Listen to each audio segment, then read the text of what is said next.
Ready, start. I should like now to make a few observations on the budget. This budget marks a turning point in the history of our country. It is no use attempting, as some of my friends have done, either to deprecate the budget very strongly or to suggest that we are not witnessing a new revolution in our methods of fiscal training and technique. I want it to be quite clearly pointed out to my friends that we are now facing the lean years of Indian finance. Hitherto, we had revenue surpluses which were a form of public saving and which were meant to be utilized for capital development. Hereafter, this form of revenue surplus would not be available. We have therefore to find out ways and means of implementing our great program of national reconstruction at minimum cost. My point is that the deficit on revenue account would be of the order of about rupees 19 to 20 crores. Here, let me point out that I do not agree with those of my friends in the finance department who have attempted to suggest that rupees 9 or 18 crores which are obtained from Pakistan should be put to the revenue side of the budget. They are to be put on the capital side, but that does not seriously alter the trend of my argument. What I am suggesting is that we would have to be prepared for a deficit of a much higher order even on the revenue side.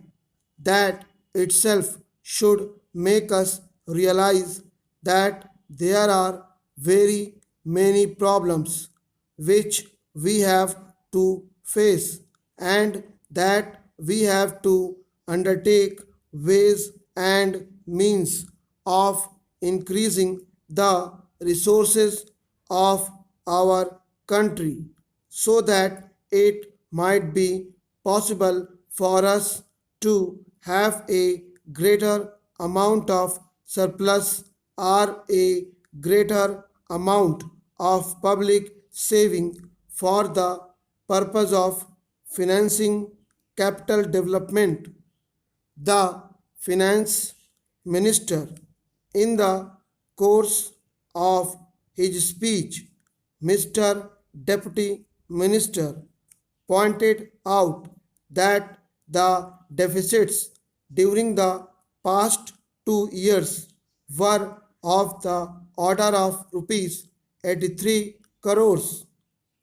I venture humbly to disagree with him because I feel that when we are talking of deficits, we must take into account the overall deficit incurred by the central government and that would be of the order of rupees 200 crores. During the years of relatively light expenditure, we had shortfall of about rupees 200 crores. Undoubtedly, now when we are going to have a very great amount of expenditure, we might have a greater amount of deficit, and we would have to find out ways and means of trying to meet our capital expenditure. Some members have pointed out that deficit financing is good. Others have pointed out that it is poison.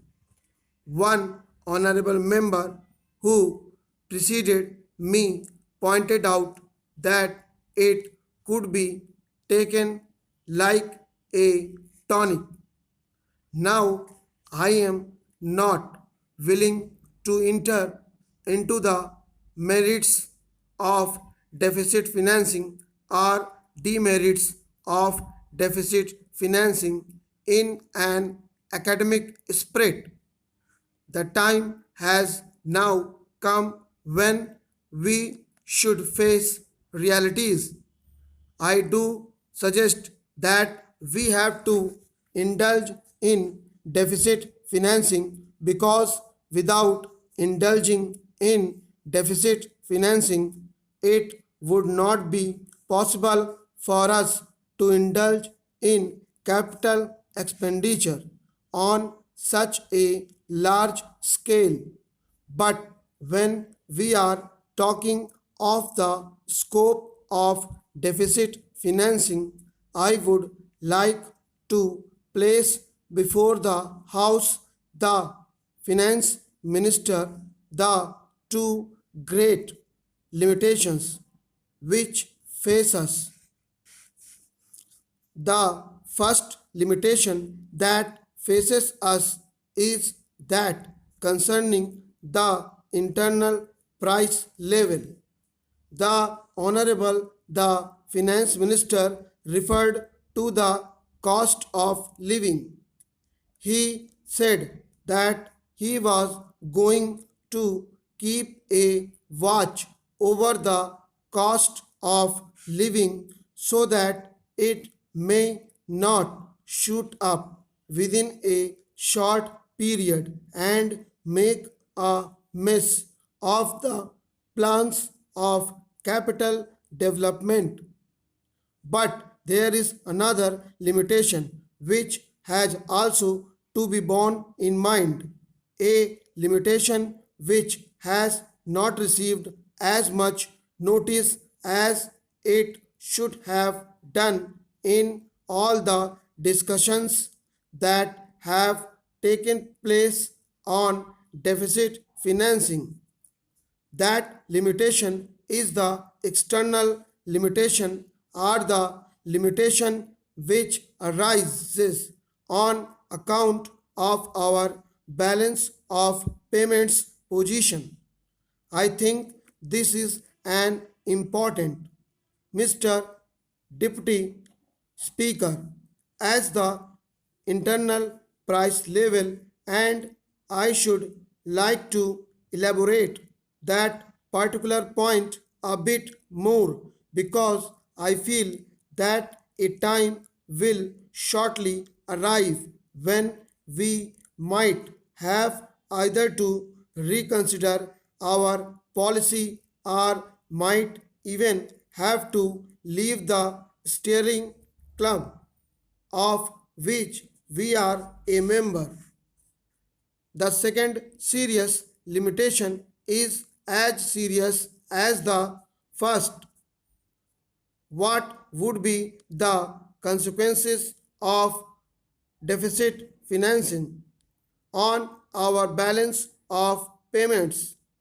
The finance minister in his budget speech points out that so far as the balance of payments position is concerned, they have now, whether it is by accident or design, a favorable balance, and they have contributed about rupees 63 crores to the dollar pool during the past 6 months.